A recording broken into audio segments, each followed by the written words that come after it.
Good morning all. आज हम evaluation और असेसमेंट के संबंध में चर्चा करने जा रहे हैं। इवैल्यूएशन को हिंदी में मूल्यांकन कहा जाता है, जबकि असेसमेंट को आकलन कहते हैं। दोनों सामान्यतः सिनोनिमसली यूज़ किए जाते हैं, मतलब कि एक ही अर्थ के लिए हम यूज़ करते हैं, लेकिन इन दोनों में बहुत बड़ा डिफरेंस होता है। हम ये भी नहीं कह सकते कि माइन्यूट सा डिफरेंस है, ठीक है, बहुत बड़ा डिफरेंस होता है। बस हमें इन दोनों के विषय में पूर्ण जानकारी ना होने के कारण हम इनको एक समान मान लेते हैं, ठीक है। तो आकलन और मूल्यांकन क्या है, एक दूसरे से बिल्कुल अलग होते हैं, जो कि इस आज की वीडियो में हम चर्चा करने जा रहे हैं। इस वीडियो को किन किन लोगों ने पढ़ना है, कौन कौन से व्यक्ति इससे लाभ पा सकते हैं। सबसे पहले तो शिक्षक, जो भी शिक्षक शिक्षण कार्य करते हैं या शिक्षक बनने जा रहे हैं, उन सभी के लिए ये बहुत महत्वपूर्ण है कि उनको सही मूल्यांकन और आकलन करना आए।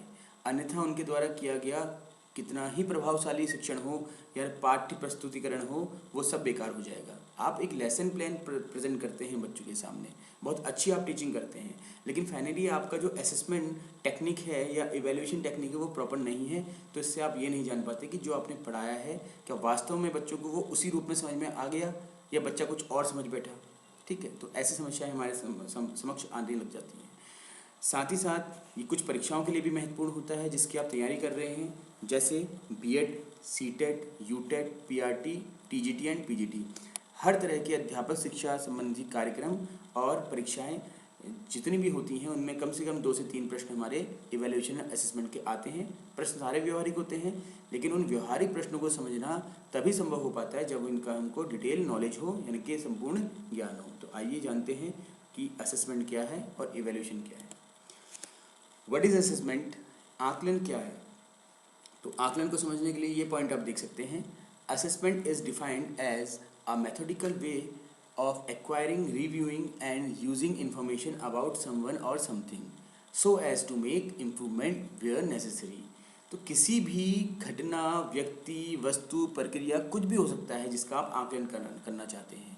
उसका आकलन करने के लिए आप संबंधित सूचनाएं प्राप्त करते हैं, उनका रिव्यू करते हैं, उनकी उपयोगिता को समझते हैं और फिर अपनी समझ और अपने अनुभव के आधार पर उन सभी पर उसमें जो भी आपको इम्प्रूवमेंट करना है वो सजेशंस आप प्रस्तुत कर देते हैं, ठीक है। उदाहरण के लिए मैं एक बच्चे से ये पूछता हूँ कि पृथ्वी कैसी होती है।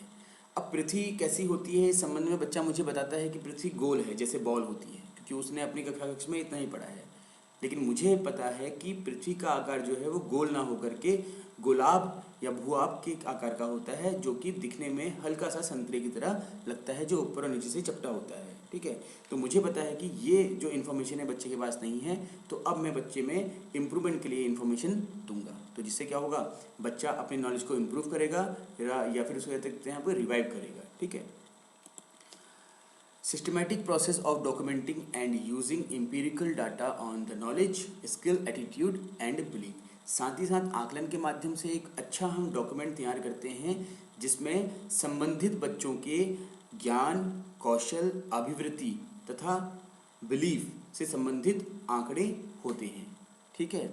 और ये आंकड़े क्या होते हैं, अगर असेसमेंट आपका सही है, प्रॉपर है, तो ये आंकड़े हमेशा सही रहेंगे और इन आंकड़ों के माध्यम से आप तथा आपके बाद आने वाला कोई भी व्यक्ति जो टीचर के रूप में आपके स्कूल में आ रहा है, वो उक्त बच्चों के ज्ञान, कौशल, अभिवृत्ति और विश्वास से संबंधित जानकारी सही रूप में प्राप्त कर पाता है। उदाहरण के लिए कक्षा 4 के एक बच्चे का आपने आकलन किया और फिर कोई और टीचर उसे पढ़ता है, तो जब टीचर आपके द्वारा किया गया आकलन देखता है तो ये पाता है कि बच्चे में समझ का विकास नहीं हो पा रहा है, ठीक।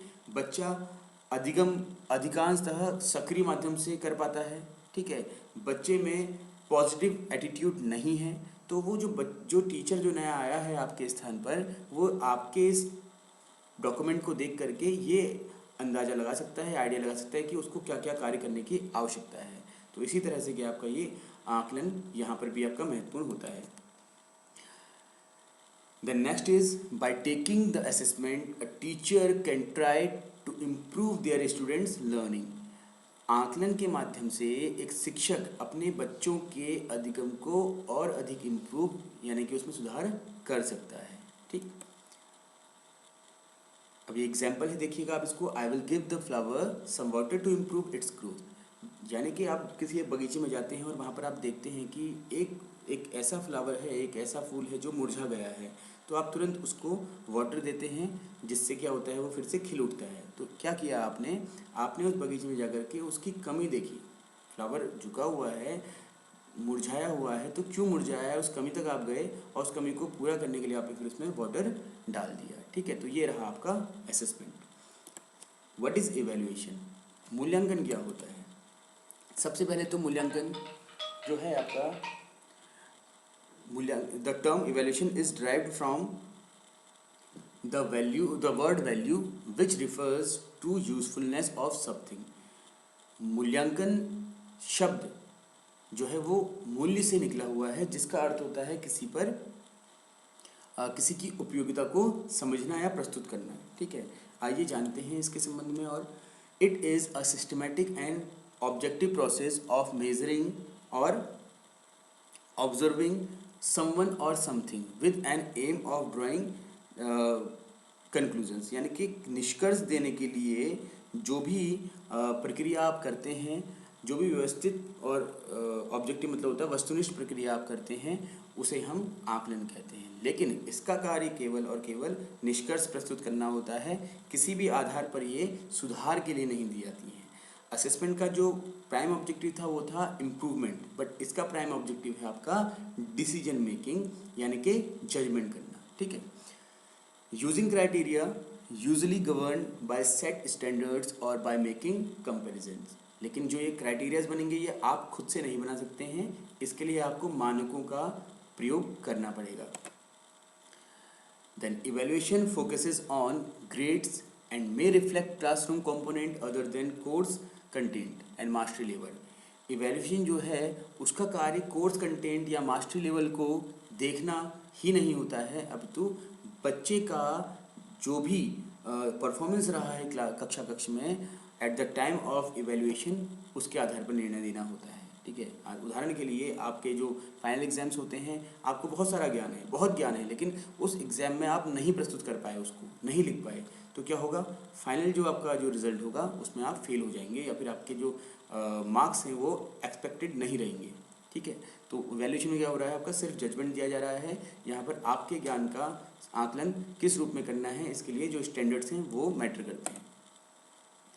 Evaluation is a final review, ये एक फाइनल रिव्यू होता है, क्योंकि इसके बाद हम सुधार की कोई अपेक्षा रखते नहीं हैं। इट्स प्रोडक्ट ओरिएंटेड, ये क्या है, प्रोडक्ट ओरिएंटेड, यानी कि इसमें निर्णय किया जाता है कि जो भी प्रोडक्शन हुआ है वो कैसा है, वो अच्छा है, बुरा है, एवरेज है, दैट्स इट। क्लास में पढ़ करके बच्चे ने फाइनल एग्जाम दिए हैं 6th क्लास के, तो फाइनल एग्जाम क्या थी, बताया गया कि बच्चा बहुत होशियार है, बहुत बुद्धू है, या एवरेज है, दैट्स इट। कितना उसको और पढ़ने की आवश्यकता है, कितना उसको और इम्प्रूव करने की आवश्यकता है, या इम्प्रूवमेंट की ज़रूरत है भी या नहीं है, ये यहाँ पर कंसर्न का सब्जेक्ट नहीं होता है। ठीक है, it is not a matter of concern.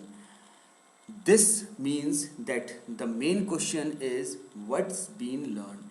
इसका अर्थ ये होता है कि इवैल्यूएशन में यह देखा जाता है कि क्या लर्न किया गया।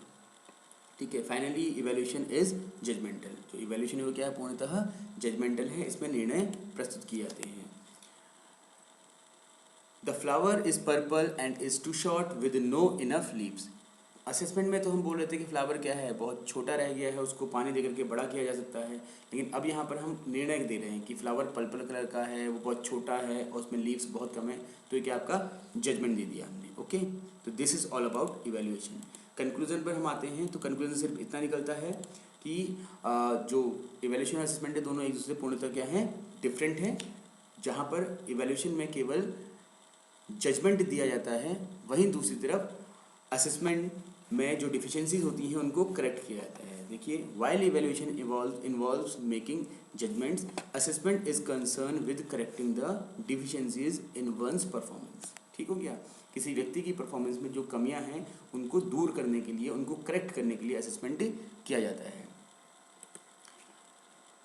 Although they play a crucial role in analyzing and refining the performance of a person, project और प्रोसेस, तब भी ये दोनों के दोनों, भले ही ये दोनों अलग हैं, इनमें बहुत डिफरेंसेस हैं, ठीक है, इनके नेचर में डिफरेंस है, बट इन दोनों का प्रयोग जो है वो सामान्यतः एक ही कार्य के लिए किया जाता है, वो है किसी भी व्यक्ति, उत्पाद, परियोजना या प्रक्रिया की प्रोसेस, जो परफॉर्मेंस है, जो उसकी प्रदर्शन है, उसमें सुधार करना, ठीक है, उसका विश्लेषण करना और उसका